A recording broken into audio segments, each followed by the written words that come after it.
ಒಂದು ತಿಮೋತಿಗೆ ಬರೆದ ಪುಸ್ತಕ 4ನೇ ಅಧ್ಯಾಯ 9ನೇ ವಚನ.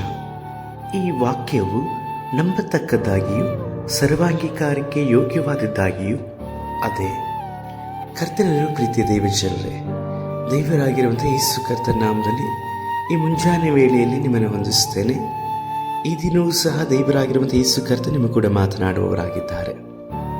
ಅನುದಿನವೂ ಸಹ ಅವರು ನಮ್ಮ ಜೊತೆಯಲ್ಲಿ ಮಾತನಾಡುವಂಥ ದೇವರು. ವಾಕ್ಯದ ಮುಖಾಂತರವಾಗಿಯೂ ಆತ್ಮನ ಮುಖಾಂತರವಾಗಿಯೂ ಕನಸು ದರ್ಶನಗಳು ಮಾತ್ರವಲ್ಲದೆ ದೈವ ಸೇವಕರ ಮುಖಾಂತರವಾಗಿಯೂ ಕರ್ತನಲ್ಲಿ ಭಯಭಕ್ತಿಯುಳ್ಳ ದೇವಜನ ದೈವ ಮಕ್ಕಳುಗಳ ಮುಖಾಂತರವಾಗಿಯೂ ಸಹ ನಮಗೆ ಆಲೋಚನೆಯನ್ನು ಹೇಳಿಕೊಡುವವರಾಗಿದ್ದಾರೆ. ದೇವರ ವಾಕ್ಯವು ಯಾವಾಗಲೂ ಸಹ ನಮ್ಮ ನಂಬಿಕೆಗೆ ಯೋಗ್ಯವಾದದ್ದಾಗಿದೆ.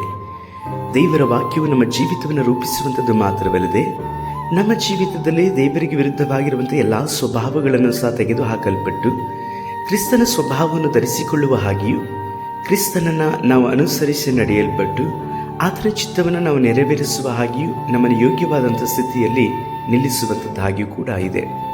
ಇಂದು ನಿಮ್ಮ ಜೀವಿತದಲ್ಲಿ ಕೆಲವೊಂದು ಹೋರಾಟಗಳು, ಯುದ್ಧ ಮಾತ್ರವಲ್ಲದೆ ಗಲಿಬಿಲಿಗಳು, ಅನೇಕ ವಿಧವಾದಂಥ ಕಾರ್ಯಗಳನ್ನು ನೋಡುವುದಾದರೂ ಸಹ ಅದಕ್ಕೆ ಪರಿಹಾರವನ್ನು ಹುಡುಕುತ್ತಾ ಇರುವಂಥ ನಿಮಗೆ ಪರಿಹಾರ ಒಂದೇ, ಯೇಸು ಕರ್ತನು. ಯೇಸು ಕರ್ತನಲ್ಲಿ ಇದ್ದವರಾಗಿ ಆತ ನಿಮಗೆ ಬೋಧಿಸಲ್ಪಟ್ಟಂಥ ದೇವರ ವಾಕ್ಯಗಳನ್ನು ಧ್ಯಾನಿಸಲ್ಪಡ್ರಿ. ವಾಕ್ಯಗಳ ಮುಖಾಂತರವಾಗಿ ನೀವು ನಿಮ್ಮ ಎಲ್ಲ ಸಮಸ್ಯೆಗಳಿಗೂ ಸಹ ಪರಿಹಾರವನ್ನು ಕಂಡುಕೊಳ್ಳಬಹುದು ಮಾತ್ರವಲ್ಲದೆ ನಿಮ್ಮ ಸಮಸ್ಯೆಗಳೆಲ್ಲವನ್ನು ಸಹ ಮಾರ್ಪಡಿಸುವಂಥದ್ದು ದೇವರ ವಾಕ್ಯವೇ ಆಗಿದೆ.